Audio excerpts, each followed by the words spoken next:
রব্বুল আলামিন বলেন, কুল ইন্নাস সালাতি ওয়ান নুসুকি ওয়া মাহইয়া ওয়া মামাতি লিল্লাহি রাব্বিল আলামিন।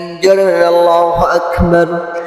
আল্লাহ পাক রব্বুল আলামিন পবিত্র কোরআনুল কারীমের ভিতরে বলেছেন, কুল ইন্নাস সালাতি, হে রাসূল আপনার উম্মতদেরকে আপনি জানায়া দেন, আপনার উম্মতদেরকে আপনি জানায়া দেন, কুল ইন্নাস সালাতি, তাদের নামাজ, ওয়ান নুসুকি, তাদের রোজা, তাদের ইবাদত বন্দেগি, ওয়া মাহইয়া ওয়া মামাতি, তাদের জীবন, তাদের মৃত্যু, তাদের জীবনকালের ইবাদত, তাদের সবকিছু লিল্লাহি রাব্বিল আলামিন, তাদের সব কিছু আল্লাহ তাআলার জন্যই করবে।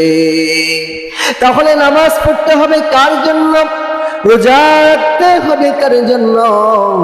কোরআন তেলাওয়াত করতে হবে কার জন্য? আল্লাহর ইবাদত করার জন্যই। আমরা যদি করতে পারি, আল্লাহর সন্তুষ্টি লাভের জন্য যদি আমরা করতে পারি, আল্লাহ পাক রব্বুল আলামিন খুশি হয়ে আমাদেরকে জান্নাত দিয়া দিবেন। বলে সুবহানাল্লাহ।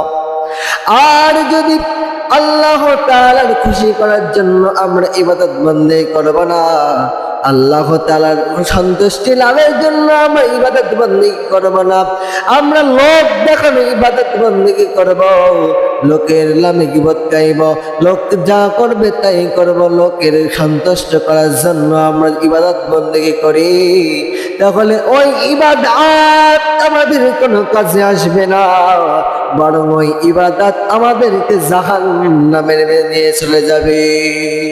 কথা বলেন ঠিক কিনা?